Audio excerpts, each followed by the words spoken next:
Olá pessoal, hoje vamos falar sobre características dos coletores, ligações prediais e vazões domésticas, o início do dimensionamento. Então, quanto aos coletores, como é que eu vou calcular uma profundidade mínima desses coletores com relação a ligações prediais, né? Então eu tenho aqui um somatório nessa altura de H, HC, IL e A, para eu ter essa altura com relação ao leito carroçável. Então a profundidade é este fator A, depois eu vou mostrar uma tabela de como que eu calculo de acordo com o diâmetro e a declividade. O I é a minha declividade dessa tubulação que está chegando ao coletor na rua. Para cá tudo é ligação predial. L é o comprimento dessa tubulação. Então mais H, este H que está aqui em cima, é a parte mais, é o desnível entre a parte que você queira esgotar até a via pública. HC é essa altura do ponto da sua caixa de inspeção, né?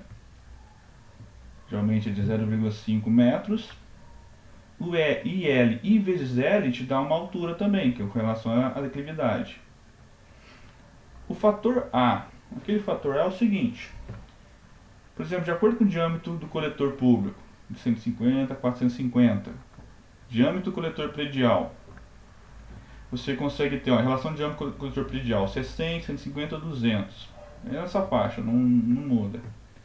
E a declividade 2%, então se você tem um coletor predial de 100 milímetros com uma declividade de 2%, e o coletor da rua é o 150, então o seu fator A é 0,20. Outro exemplo, se o diâmetro da tubulação predial é 200, a declividade tem que ser 0,5%. Para uma tubulação do coletor público de 450 milímetros, o seu fator A é 0,46. Tá? É uma forma de calcular aí essa profundidade do coletor na rua. Ou então saber calcular internamente qual que é o desnível que você tem que ter lá para garantir o esgotamento necessário. Quais são as características então quanto aos materiais utilizados? Os tubos de cerâmica estão entrando em desuso, mas ainda existem muitos lugares que ainda tem, existem lugares que tem esse tipo de tubulação que vai de 100 a 400 milímetros. Pode ter juntas asfálticas ou elásticas, né? São azeites coletoras. Tubos de PVC, diâmetro de 100 a 400 milímetros, juntas elásticas, azeites coletoras também. Os tubos de concreto, de 400 a 2000 milímetros, também pode ser feito com juntas elásticas. Coletores tronco, emissários e interceptores.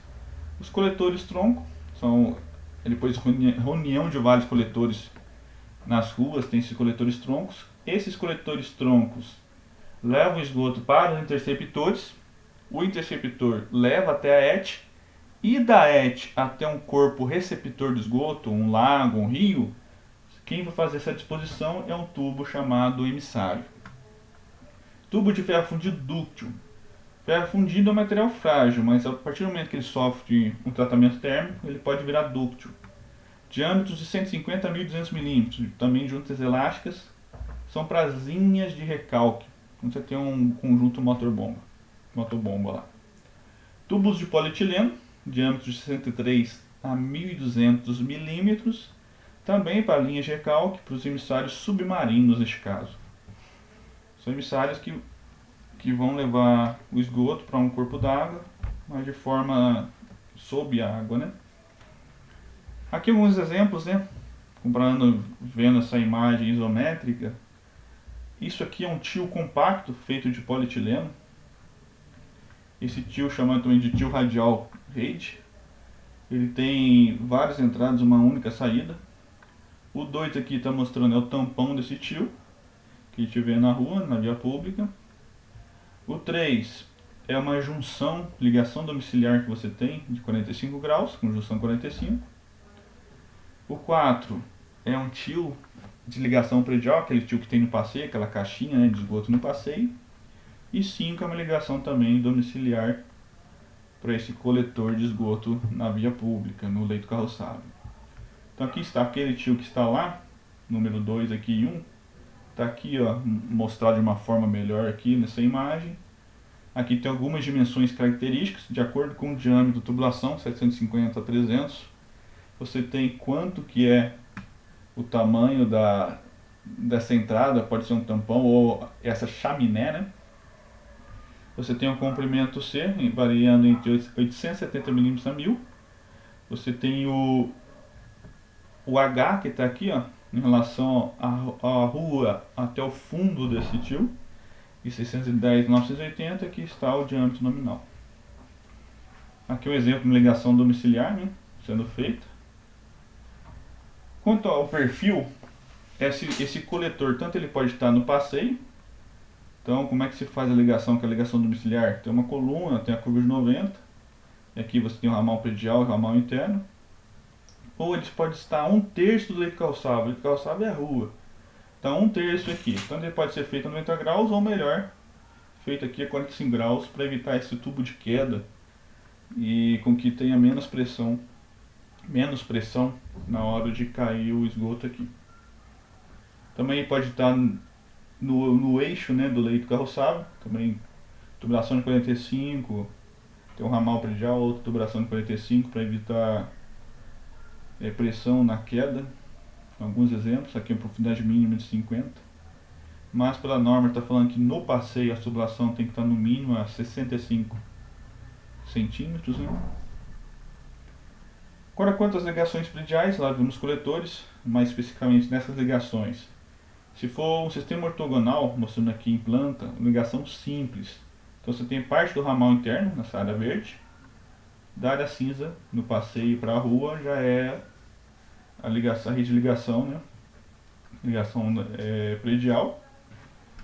Então aqui você tem o perfil que pode ser feito de uma forma simples, ligação simples. Ou, né, você pode ser feito também de uma ligação múltipla, para o mesmo parte de uma ligação de um coletor aqui, você pode ter múltiplas residências, múltiplas economias ligando nesse esgoto. Aqui alguns exemplos em perfil daquela ligação, ligação vertical. Tem uma ligação aqui a 45 graus. Então tem alguns exemplos dessa ligação. Aqui também um exemplo de várias ligações, né? Aquela caixinha de inspeção que fica na rua dessas ligações prediais, levando até a rede coletora, são só alguns exemplos. Ok? Vamos agora falar então das vazões domésticas. Essas vazões domésticas, o que eu preciso atentar?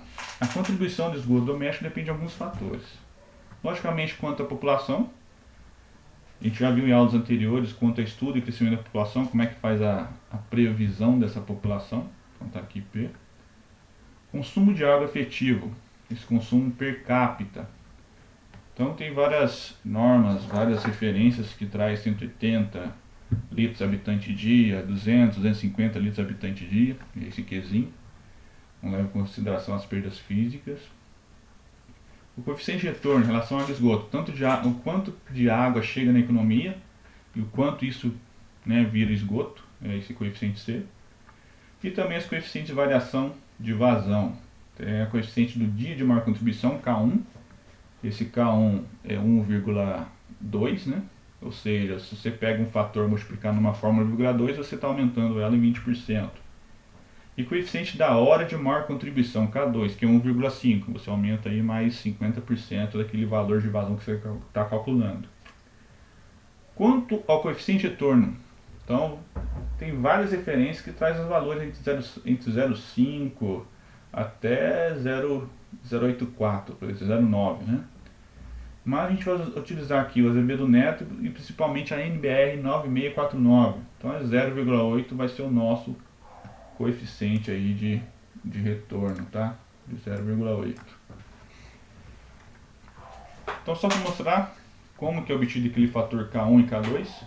O K1 ele leva em consideração a máxima diária do ano, essa vazão máxima diária do ano, com relação à média diária do ano.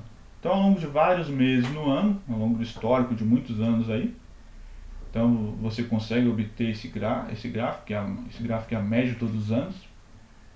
Então tem a variação, porque no verão consome-se mais, no inverno menos. Então você tem o valor médio aqui dessas vazões e você tem no pico aqui o valor máximo. Então você consegue achar esse fator K1. Quanto à variação do consumo de área, o K2 é a máxima vazão horária do dia pela média horária do dia. Logicamente aqui, ao longo de vários dias, você tem uma média aqui dessa curva, você vai conseguir montar essa curva. Então a relação entre a máxima e a média diária dessa vazão, você consegue obter K2. E K3 é com relação à mínima, mas não vai ser utilizado nesse projeto nosso. Então o método de cálculo das vazões. A vazão doméstica que eu quero calcular, a vazão total, é a vazão de esgoto. Essa vazão doméstica em litros por segundo, mais uma vazão de infiltração no sistema. Vazão de filtração, alguns consideram também um pouco que entra também de chuva em alguma alegação interna predial que o esgoto está sendo usado para coletar chuva. Alguns consideram, outros não, mas é um valor baixo. E QC é a vazão concentrada singular. Quando você tem um hospital, quando você tem um shopping, quando você tem uma escola próxima à rede coletora e que vai ser utilizada a rede coletora, então é uma vazão elevada, concentrada. Então, somando todas, vazões domésticas, vazões de filtração e uma concentrada quando houver, você obtém a vazão que você precisa de esgoto. Então, para o dimensionamento da rede coletora de esgoto, quando não existem medições de vazão, quando eu não sei de vazão quanto que eu tenho, não tem nenhum histórico que mede vazão de esgoto nem nada, eu vou pela população, quanto cada habitante consome por dia, eu consigo obter o valor de esgoto que eu preciso. A gente vai sempre falar início de plano e final de plano. Início de plano, na data atual, na data da concepção do projeto, e final de plano quando está prevendo, está se utilizando da vida útil do projeto daqui a 20, 30 anos. Então, para a equação do início de plano, Q1 é o fator K2, que é 1,5, vezes Q1 barra. Quem que é Q1 barra? Está aqui, duas formas. Coeficiente de retorno vezes população inicial vezes o consumo per capita inicial. Divide-se por 86.400 para sair em litros por segundo. Ou, se você tiver a área densidade demográfica do local, quantos habitantes por quilômetro quadrado, da mesma forma, a área vezes densidade você obtém população.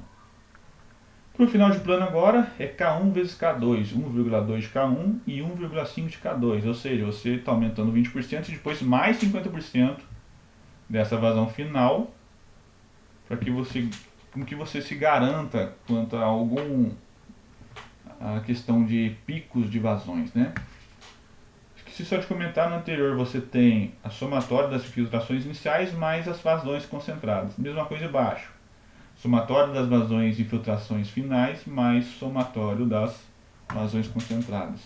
Muitas vezes essas vazões de filtração são as mesmas tanto para inicial e final. Agora, quando eu já tenho um hidrograma do local, ou seja, você vai redimensionar, você vai, de certa forma, trocar a tubulação, então você já tem a medição de vazão naquele local. Então a vazão que você precisa é esse aqui H.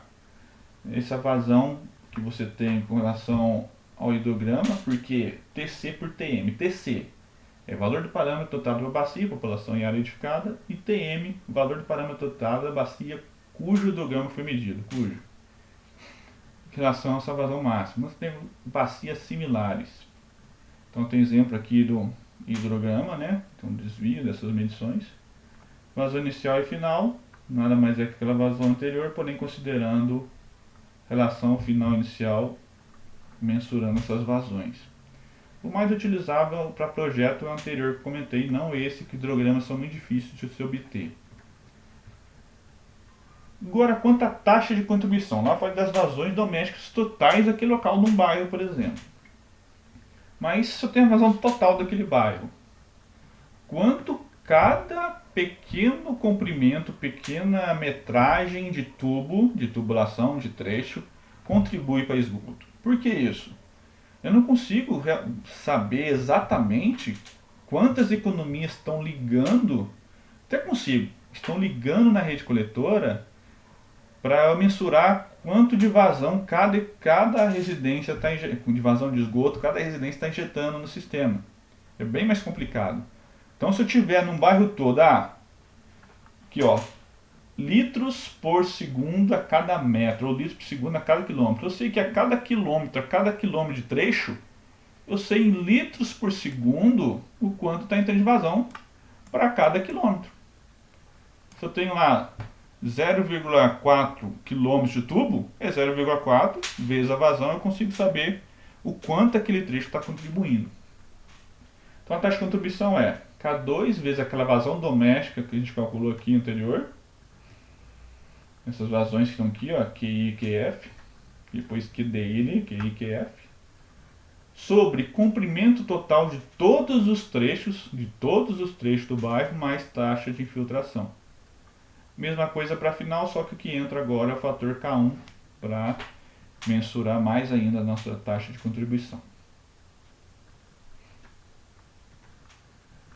Se for uma rede dupla, o que vai alterar só que agora, ao invés de ser a rede simples, você vai considerar a rede dupla, porém a formulação é a mesma, né? Rede dupla inicial e final. Eu posso fazer de uma outra forma também, tanto para a rede simples quanto para a rede dupla.